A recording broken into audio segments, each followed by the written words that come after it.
একটি এমন সৃষ্টি যা মানুষের জীবনকে ভিতর থেকে বদলে দিতে পারে। কি সেই শক্তি? আজকের শ্লোক সেই সত্যটাই প্রকাশ করছে।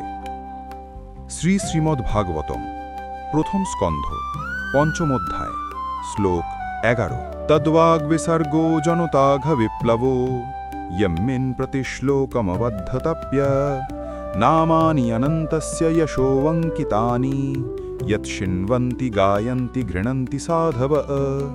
11 অনুবাদ।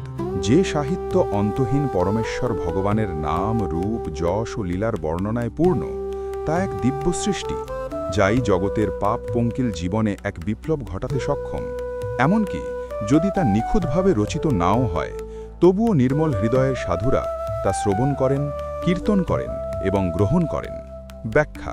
এই শ্লোকে ভগবানের গুণকীর্তনের অসীম শক্তির কথা বলা হয়েছে। ভগবানের নাম ও লীলায় ভরা শব্দ তা শুধু শব্দ নয়, তা এক শক্তি যা মানুষের অন্তরকে পরিশুদ্ধ করে এবং জীবনে নতুন দিশা দেয়।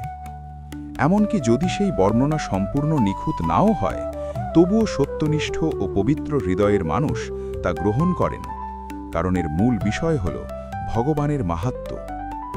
শ্রীমদ্ভাগবতম আমাদের শেখায়, ভগবানের নাম ও গুণ শ্রবণ ও কীর্তনের মাধ্যমে মানুষের জীবন পবিত্র ও অর্থবহ হয়ে ওঠে। এমন আরও ভাগবত শ্লোক শুনতে লাইক, শেয়ার এবং সাবস্ক্রাইব করতে ভুলবেন না। হরে কৃষ্ণা।